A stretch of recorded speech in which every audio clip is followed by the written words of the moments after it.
આની જેવો જ બીજો દાખલો છે કે એક માણસ 7500 રૂપિયામાં બે વસ્તુ ખરીદે છે અને એકને 20% નફામાં અને બીજાને 50% ખોટમાં વેચે છે.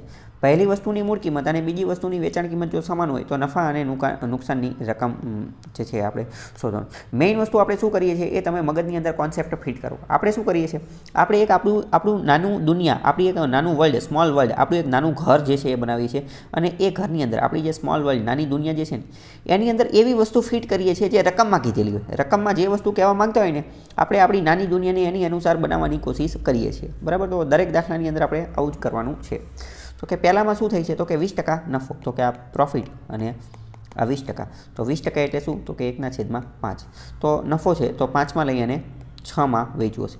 બીજામાં શું છે 50% ખોટ, તો આ -50%. 50% એટલે શું તો કે 1/2. તો એનો મતલબ એમ કે 2માં લઈ અને 1માં વેચવું હશે. 2માં લઈ અને 1માં વેચવું હશે. આ જે છે આ કોસ્ટ પ્રાઇસ છે અને આ સેલિંગ પ્રાઇસ છે. રકમ ધ્યાનપૂર્વક વાંચીએ તો શું કહે છે કે પહેલાની મૂળ કિંમત 5 છે અને એ બીજાની વેચાણ કિંમત, તો બીજાની વેચાણ કિંમત કેટલી છે 1 છે. તો આ બંને સમાન છે. તો બંને સમાન કરવા માટે શું કરવું પડશે, અહીંયા 5 વડે ગુણાકાર કરવો પડશે. તો આને પણ 5 વડે ગુણાકાર કરવો પડે.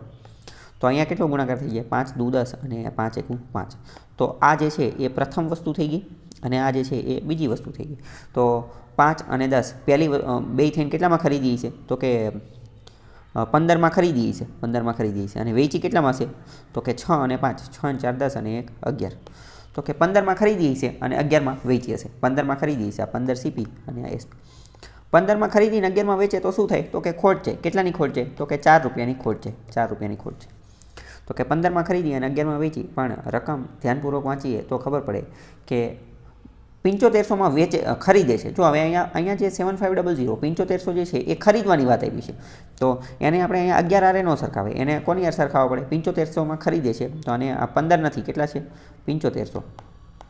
આની કરતાં કેટલા 15 5 75, 500 ગણું છે.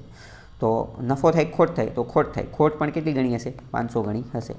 બરાબર. 5 ચોક 20 અને બીજા 200 એટલે કે 200 રૂપિયાની ખોટ હશે.